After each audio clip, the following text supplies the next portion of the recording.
learning how to use Blackboard Collaborate. So it's a little rocky, but I'm recording this. So by now you have seen with whom you are forming a team. You are welcome to use Blackboard Collaborate if you'd like to meet in Blackboard Collaborate. The room should be open and available. On the other hand, if any of you prefer to use another option like Google to meet, that's fine also. Uh, I don't want to force anyone to use this technology if you have a better or more convenient option for your team members. You'll notice when you look at the list of who's in which team, we have one team that has 6 people and one team that has 5 people. I have not selected a team leader. This is not like project management. Rather, you folks have to decide who's going to be performing what role. And if you look at the phase 1 under team project information, you'll see what's required in that report. So essentially, you have a client, and I've obviously had a discussion with both Dr. Goswami and with Dr. Matthew about your project, and they are both willing, and Dr. Goswami is positively eager to work with you. So, and obviously, Dr. Matthew is very vested in you doing this particular project because as the Associate Dean, she's very interested in the outcome. What is the outcome? I gave you a possible outcome that I had briefly discussed with both of these clients. And I want you to be prepared, though, if the client says, well, I'd like to change it a little, you should be prepared to change with the client. The whole idea here is to get a project that was appropriate for performance technology. In other words, you're not actually preparing an intervention, but rather you're doing an analysis of a potential problem. But what that problem is, as you can see from what you've read on the team projects and what's required for phase 1, it's up to you as a team and to work with the client, and it's up to the client to decide what the appropriate problem is for analysis. So you'll notice on the bottom of the page, you'll see it says that I want you to meet with your team, and your big project is going to be immediately, your big project is to decide how you're going to proceed with phase 1. I don't tell you. Now, this is not a course about teams and working together with teams, although I will remind you when teams are first forming, it's a wise idea to decide on various roles. So you may want to have, and this is just a suggestion, but it almost always works better if you have someone who you decide will be sort of the project manager or the team manager, at least in terms of perhaps organizing and coordinating meetings and times for meetings, although how you work together as a team will really be up to the team. Now, most teamwork in most organizations nowadays are collaborative efforts. So the old-fashioned model of having one person in charge who tells everybody what to do is, well, probably not only inappropriate, but it would be counterproductive to preparing you with skills for working with other people collaboratively in your future projects, instructional design projects, or performance technology analysis projects. So consider that carefully. If there's someone and there are people in every team who's had experience with teams, so this should not be an overwhelming burden. Also, I'd like to call your attention to the fact that you're going to have a little review of your team's progress, not individual members.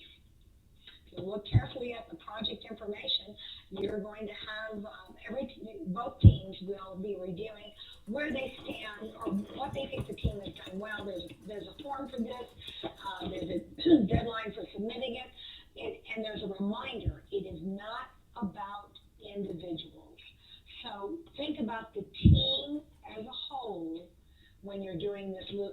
interim reports and how well the team is performing. You'll have one after phase one, and there's one after phase two. After phase three, everyone will review their fellow team members.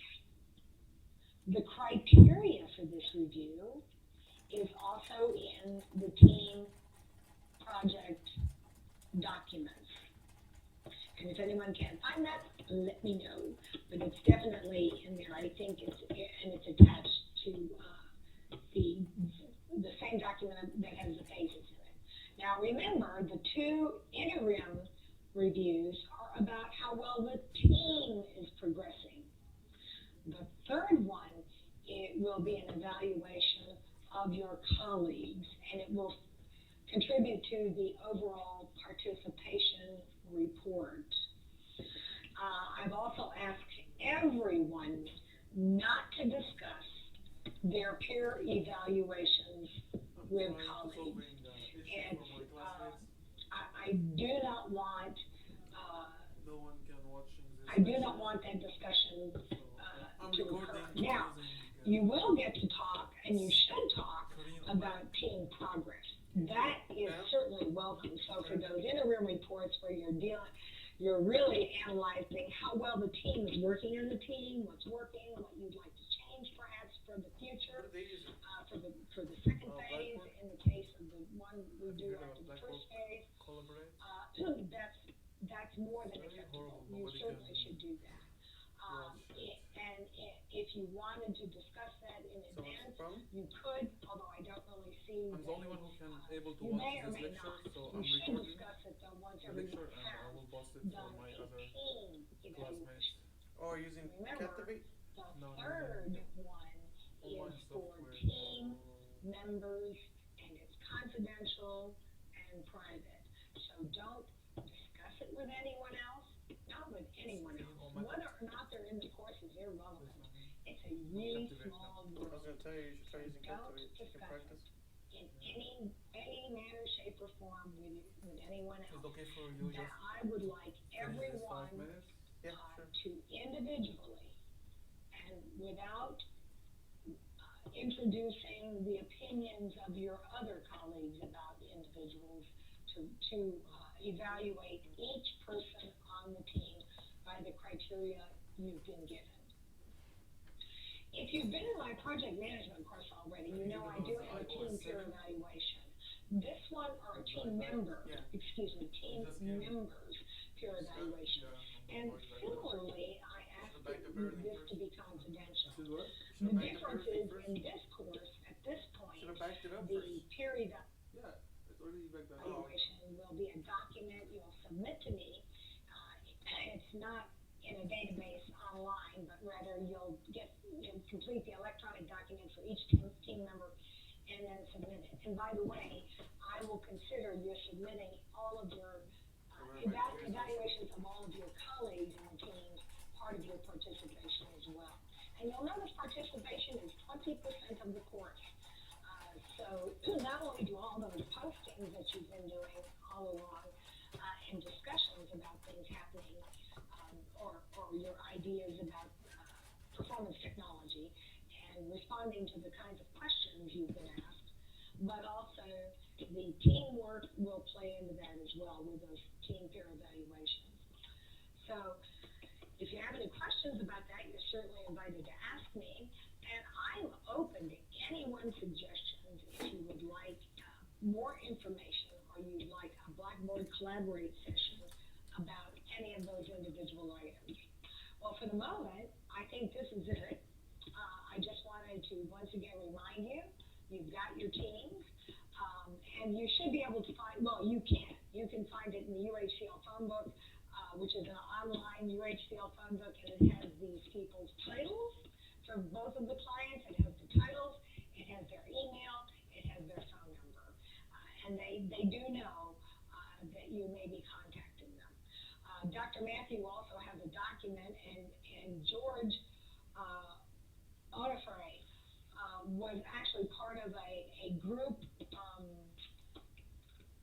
analysis or a group meeting for UHCL faculty and colleagues, for UACL students, INST students, when we were discussing about the program.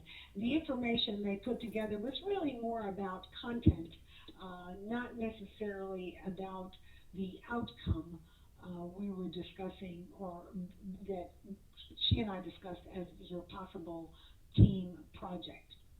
So with that, I'm going to save this recording. I think this will go a little bit better than my first one. Actually, I think this is my third, but my second one in this particular course, and I'll be saving it for you. And let me say that I hope the Blackboard Collaborate link will not disappear. I've had to reinstall it a couple of times, so I have to find out what's going on there. In any event, if you can't see it, if all of a sudden it does disappear, let me know. Post something on the class discussion board, or pick up the phone, call me, leave a message. Remember, usually I'm at my home office, although right at the moment I'm doing this session from school because I have a PC at school, and while it may be rather clunky in many ways, it does a great job with Collaborate. So thank you for listening.